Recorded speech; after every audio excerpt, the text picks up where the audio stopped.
السلام عليكم، أهلا ومرحبا بكم أحبتي في وصفة جديدة من أقوى الوصفات الناجحة والمجربة. علاج السعال، الكحة، ضيق التنفس، وطرد البلغم للأطفال الصغار ابتداء من 6 أشهر. وصفة مجربة مني شخصيا، خصوصا أنها تعمل على العلاج من أول استعمال.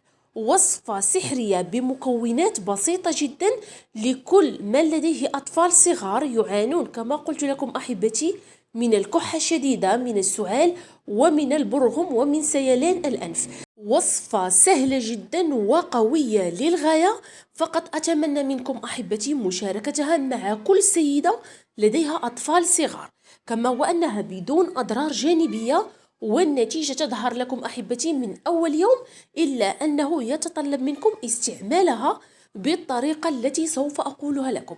بالنسبة للمكونات نحتاج أحبتي إلى الجبن. بإمكانكم استعمال أي نوع من الجبن المتوفر لديكم والذي يصلح للأطفال الصغار ابتداء من 6 أشهر. نقوم هنا أحبتي بأخذ حبة الجبن المثلث، حبة واحدة فهي كافية للاستعمال الواحد وفي اليوم الواحد.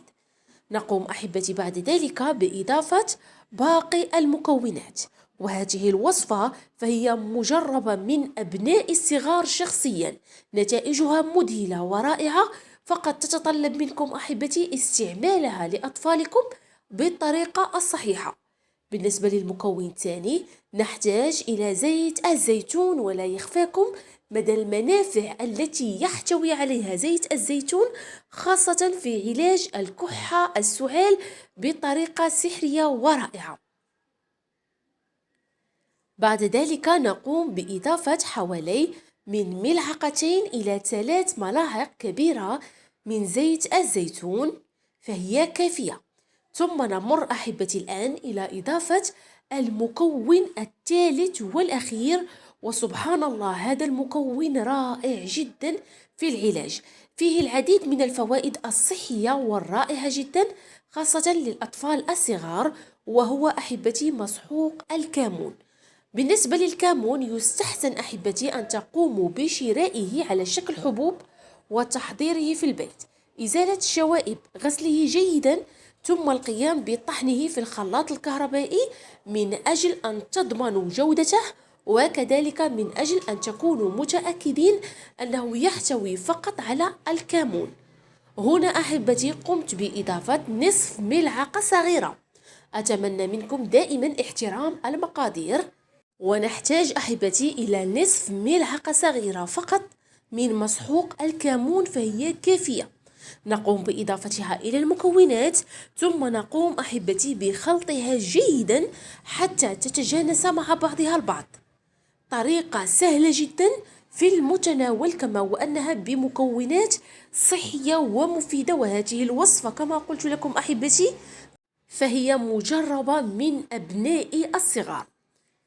بعد القيام بخلط المكونات جيدا حتى تتجانس مع بعضها البعض، نقوم أحبتي بإعطائها لأطفالنا، سواء كانوا يعانون من الكحة، من السعال، من سيلان الأنف، كذلك من نزلات البرد. وكذلك فهذه الوصفة تعمل على الوقاية، حتى ولو لم يكونوا يعانون فما عليكم أحبتي إلا إعطائها لهم من أجل الوقاية إن شاء الله. علاج متكامل بمكونات طبيعية 100% بدون أضرار جانبية، والنتيجة ما شاء الله شفاء تام بإذن الله. انظروا معي أحبتي، بعد القيام بخلطها جيدا نمر إلى طريقة الاستعمال. نقوم أحبتي بإعطاء الوصفة لأطفالنا الصغار، سواء في الصباح قبل الإفطار أو كذلك قبل النوم، فهي ممتازة جدا، فقط تتطلب منكم المداومة عليها. وكما قلت لكم سواء كانوا يعانون من أعراض زكام السعال أو كذلك من أجل الوقاية، فهي وصفة ممتازة وصحية للغاية. كانت أحبتي هذه وصفتي لكم لليوم، كالعادة من الوصفات الناجحة المجربة والمضمونة. لا تنسوا وضع اللايك للفيديو ومشاركة الوصفة كذلك مع كل سيدة هي في حاجة إليها، ولكم كامل الأجر والثواب. دمتم في حفظ الله ورعايته، إلى اللقاء إن شاء الله.